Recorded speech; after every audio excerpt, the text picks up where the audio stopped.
I want to start by giving you my gratitude for being here, all of you today. It must have been difficult for many come out here this far and in this cold temperature. But I want to also thank my community at Kanesatake for allowing me to be here. If it wasn't for them, I wouldn't be standing here today. So I want to thank the organizers. And I also want to thank all my allies that I've made along the way. I want to thank the Salish, the Tsleil-Waututh, Yinkatene, out in British Columbia fighting against pipelines and tankers. And they're trying to fight for their place in the natural world, just like we're doing right now.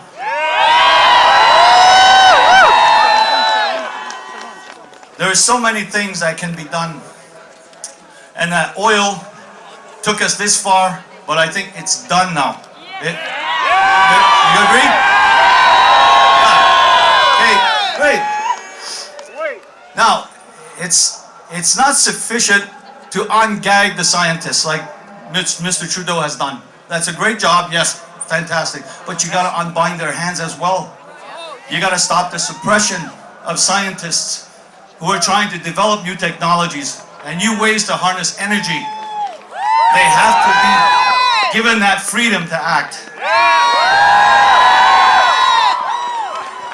We know that there have been many. There have been Nikola Tesla.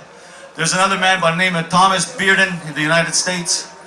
And there was several scientists like them in the past who have been either killed or been suppressed because they dared bring new technologies that threaten the oil and gas industries. Now, Mr. Trudeau, you're going to be a lot stronger if you stand with us here than if you stand with them.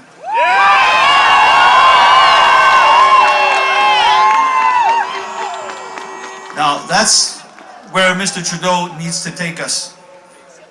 You shouldn't fear the oil and gas industry. If he doesn't do the right thing for us, he's going to be a one-term prime minister. We'll make sure of that.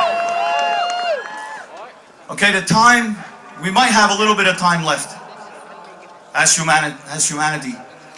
But we don't have that much time that we can afford to waste it. We got to keep that pressure up. We got to keep on bringing this to our elected leaders and telling them we want to go in this direction because this direction leads us nowhere. It's done.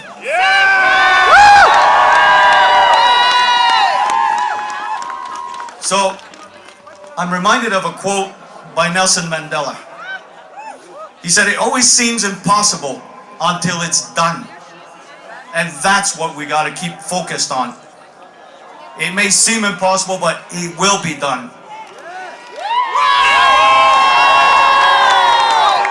Because, one day, I imagine someday in a classroom somewhere maybe 50, 100 years from now, children are being given a history lesson about the 21st century, the early part of the 21st century.